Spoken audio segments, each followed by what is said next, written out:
Time now for Media Watch, a look at what's been making news in the Chinese media. Hong Kong police say they've arrested 2 men in connection with an acid attack that injured 6 people last month. The pair, aged 18 and 23, were taken into custody for questioning about the attack, which involved corrosive fluid being thrown from a building in the Causeway Bay shopping area and left a man and 5 women injured. Now, the younger of the men was released on bail last week, while the other is still being held. Police are offering rewards totalling $220,000 for information leading to arrests in recent acid attacks in 5 areas of Hong Kong. Anyone convicted of throwing corrosive fluid could face life imprisonment. The ruins of Yuan are set to mark the 150th anniversary of the invasion by Anglo-French Allied troops in 1860. Leaders of the UK and France will be invited to attend a commemoration ceremony in October this year, following a series of events. Also called the Old Summer Palace, Yuan was a complex of palaces and gardens where the emperors of the Qing dynasty resided. But the invitation of the French and the British has drawn some ironic support online. 60% of people polled on ifeng.com said they should be invited so they could rethink history. 10% said the so-called robbers shouldn't be invited, while the rest said too much was being made of the event. Medics at a hospital in Neijiang in Sichuan province have come under fire after declaring the victim of a traffic accident dead and sending the man's body to a funeral home while his heart was still beating.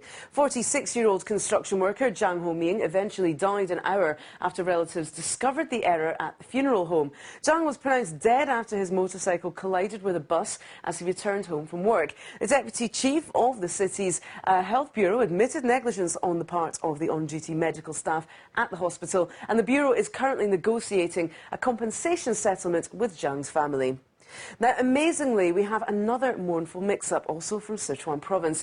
2 brothers there found out that the body of the man they buried as their father was not, in fact, their dad.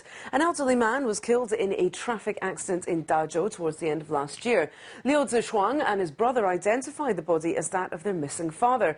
Police took a blood sample before handing the body over to the brothers, as well as $3,000 in compensation. The brothers cremated the body the next day, but another 3 days later, another family claimed the body. The DNA test results established that he was their father and not the father of the brothers, who have also been asked to return the compensation they received. Now, for those who like to spice things up by sending lewd text messages, be careful or your short message service may be suspended. China Mobile, the country's largest cell phone operator, is working with the country's Public Security Administration to crack down on unlawful texting activities, including racketeering, sending lewd content and smishing, that's phishing, by text. The Nanfang Daily reports that sending just one unlawful text message will result in a texting ban. In order to get the service back, the texter has to submit a written promise to public security authorities not to send unlawful messages in the future. And the Xining Evening News reports that a man from Xining, the capital of Qinghai province, had to be hospitalised after he played computer games for 4 days straight without sleeping. Doctors said the businessman's blindness was only temporary.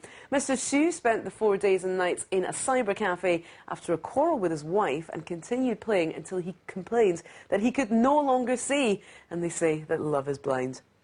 Now, that's all for today's Media Watch. In fact, that's all for now from the team here at BON News. Thanks for watching. See you next time.